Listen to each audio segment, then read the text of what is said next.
देखिए, आज के जो हालात जब मैं देख रहा हूँ, जिस तरह के हालात वहाँ पे डेवलप हो रहे हैं, ईरान, अमेरिका, इजराइल, सब पूरे मध्य पूर्व के अंदर, मिडिल ईस्ट के अंदर, चिंता का विषय तो है।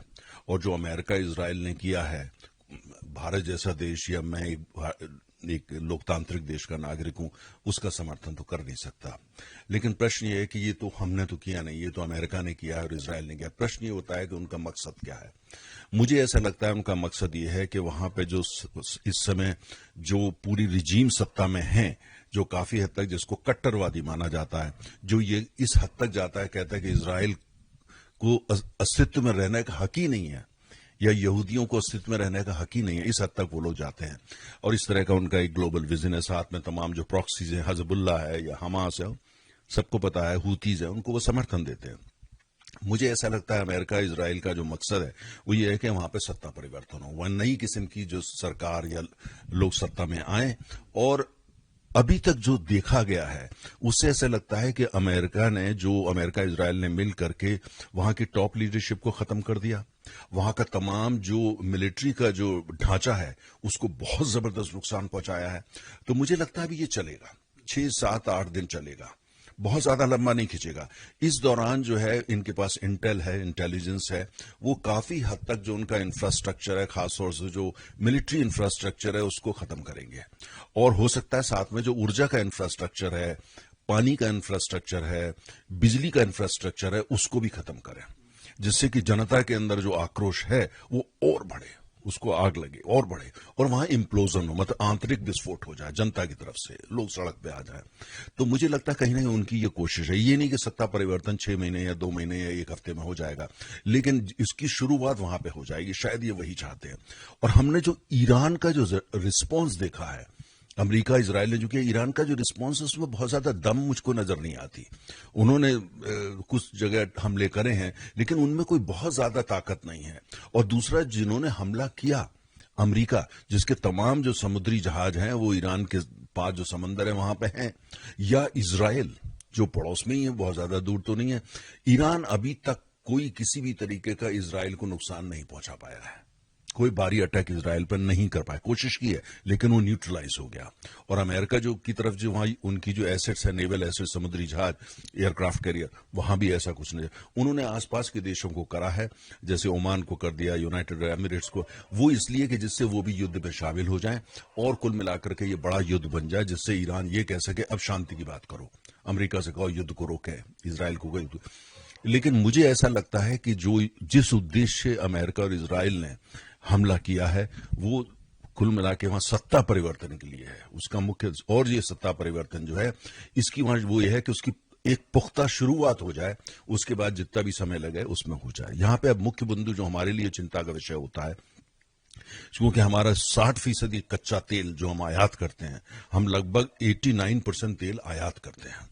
और हम लोग जो तो बहुत लगभग 50 लाख बैरल तेल प्रतिदिन हम आयात करते हैं, और उसका 60% इन देशों से आता है जो खाड़ी के देश है। तो अगर स्टेट ऑफ हॉर्मुज, जहां से सारा तेल का आवागमन होता है, जो एक चोक पॉइंट है, अगर ईरान उसको बंद करने की कोशिश करता है तो युद्ध बढ़ेगा। पहली बात तो उसको आसानी से जो है वो अमेरिका करने नहीं देगा, और अगर वो करने की कोशिश करता है तो सऊदी अरब कूद पड़ेगा, सऊदी अरब भी उसको नहीं होने देगा। और सऊदी अरब जो है वो बड़ी फौजी ताकत है, मिलिट्री पावर है, उसको आप इग्नोर नहीं कर सकते। लेकिन अभी तक, आज तक स्टेट ऑफ हॉर्मुज बंद नहीं करी गई। ईरान ने धमकी दी है, वहां जितने जहाज सबको धमकी दे दी है, रेडियो पे मैसेज दिया है कि इधर से मत निकलना, तो कोई निकल नहीं रहा है आज की तारीख में। लेकिन मुझे लगता है कि अगर कुछ ऐसा वास्तव में वो करने की कोशिश करते हैं, यहाँ वहाँ बारूद बिछा देते हैं, जिनको माइंस कहते हैं, वो फिर ऐसी स्थिति होगी कि फिर अमेरिका भी बीच में कूद पड़ेगा और ज्यादा, और सऊदी अरब भी कूदेगा, और हो सकता है कि यूनाइटेड अरब एमिरेट्स और कुवैत वगैरह वो भी कहीं ना कहीं उसमें शामिल हो जाए। और ईरान ये नहीं चाहेगा कि ऐसा हो, उसको पता है कि उसकी वो क्षमता नहीं है।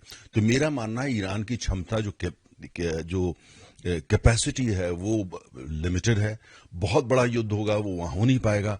टॉप लीडरशिप वहां की जो है वो काफी हद तक मारी जा चुकी है।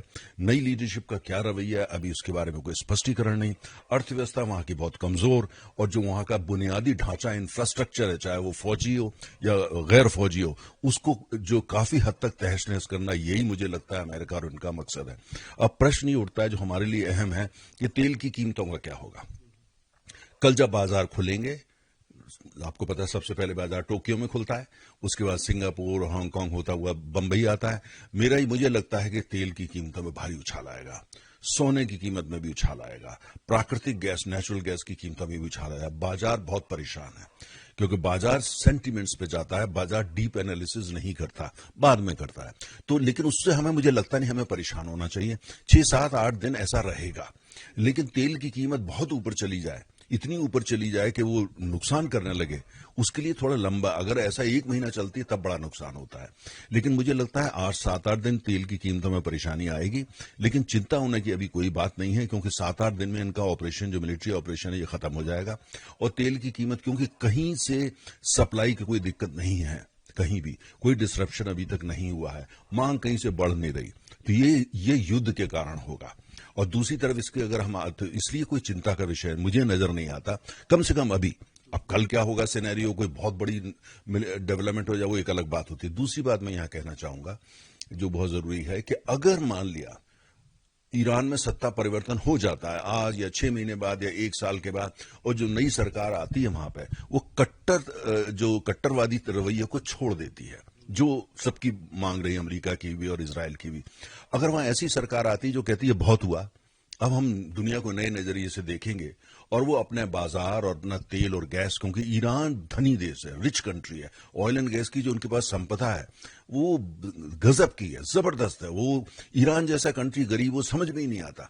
तो वो जो अगर ऐसी सरकार वहां सत्ता में आ जाती है, जो अपना ऑयल एंड गैस सेक्टर को खोलती है, निवेश आमंत्रित करती है, दुनिया तैयार बैठी है वहां निवेश करने के लिए, भारत भी तैयार बैठा है। हम बिलियंस ऑफ डॉलर की निवेश करने की पेशकश हमेशा करते रहते हैं, और अमेरिका भी आएगा, जापान भी आएगा, पूरी दुनिया आएगी, चीन वगैरह तो पहले ही पहुंचे हुए हैं। तो कुल मिलाकर के उससे क्या नतीजा होगा कि आज वो 40 लाख बैरल तेल का प्रतिदिन उत्पादन करते हैं, वो 40 की जगह 60 हो जाएगा, आने वाले समय में 80 लाख बैरल है। अर्थात ये कि दुनिया में जो तेल की सप्लाई है वो बढ़ जाएगी, आपूर्ति बढ़ जाएगी, दाम कम होंगे। और भारत जैसे देश जो है वो यही चाहते हैं कि तेल का दाम कम हो। अगर ईरान का तेल जो है, ईरान अपना कट्टरवादी रवैया छोड़ता है और ईरान का तेल बाजार में आता है, ईरान के खिलाफ कोई सैंक्शन सारी हट जाती हैं, तो दुनिया की अर्थव्यवस्था के लिए, खासतौर से तेल की अर्थव्यवस्था के लिए बुरी खबर नहीं होगी।